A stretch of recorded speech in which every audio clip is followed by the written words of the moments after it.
Welcome to 5 and 5 from the One-Stop Co-op Shop, where we discuss 5 key elements of a game in about 5 minutes. I'm Michael Kelly, and today we're looking at SpaceCorp from GMT Games. Quick disclaimer that I was sent a review copy of this game. I've covered a couple of titles from GMT recently, but they were all coin games, so the prospect of getting something a little bit more streamlined and straightforward definitely appealed to me. And I've personally always been a fan of space exploration and the mixing of science fiction and science fact. But with that thematic stuff out of the way, is SpaceCorp fun to play solo?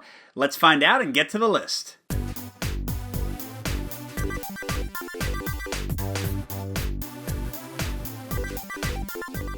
We're going to start with a mix at number 5, and that's one of the game's key selling points, the fact that you progress through 3 different eras, especially in the solo game where you have to play all 3. On the positive side, this gives the game an epic feel. The difference between just heading toward Mars and the asteroid belt compared with colonizing nearby star systems is pretty great. You get to see your cards and abilities upgrading. In the Mariners era, 10 move might seem amazing, whereas in the Starfarers era, you need like 100 sometimes. But having these 3 eras does cause some annoyances. The biggest one by far is the fact that you have to set up the game basically 3 times. And also a more minor annoyance, because there are some small rules additions or changes from era to era, it can sometimes be hard to keep track of it all. We're going from a mix to a full-on con, and this could be a lot higher for some of you, but for me it just ended up at my number 4. And what I'm talking about here is how swingy the AI is. They draw a single card each turn to determine what they do, and if they get the right combos of cards, they could drastically control the whole solar system very quickly. But on the flip side, if their actions get diffused too much, they might accomplish very little and barely get any profit at all. Even worse than that are the edge cards they get in the offer.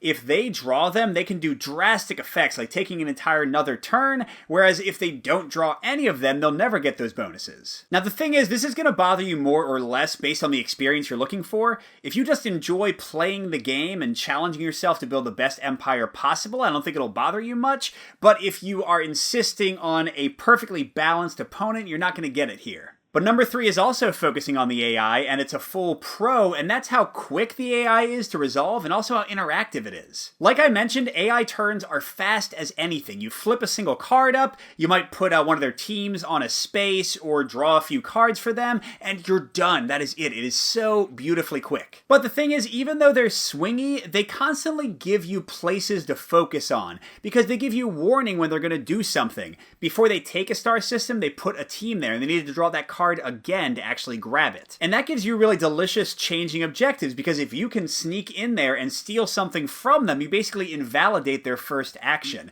So it's really cool how competitive the AI is, and again, how quick they are to play. My number 2 is also a pro, though it might lean mixed for some people, and that's the core card play mechanics of the game. In basic terms, you'll draw cards into your hand, either blindly from the deck or from a face-up offer, and you can build some of those cards into your infrastructure, giving you consistent bonuses, or you can discard them to power up your actions quickly. This is a really straightforward system. There aren't that many actions to keep track of, but the fact that every card has multiple possible uses and that you can generally pick which cards you want to draw from the offer really gives a lot of interesting choices in how you want to develop your empire and build out. But that said, this might move mixed for you if you're looking for really complex card play or really big combos. Even with the infrastructure, you don't feel like you're comboing into amazing things that often. It's generally pretty streamlined, which for me is a good thing. And we are going to end on one more pro to finish out, and that's the nice options and variety in what you can pursue each time you play. First of all, the game gives you tons of ways to score your points. You can just settle a few planets and then mine them to death.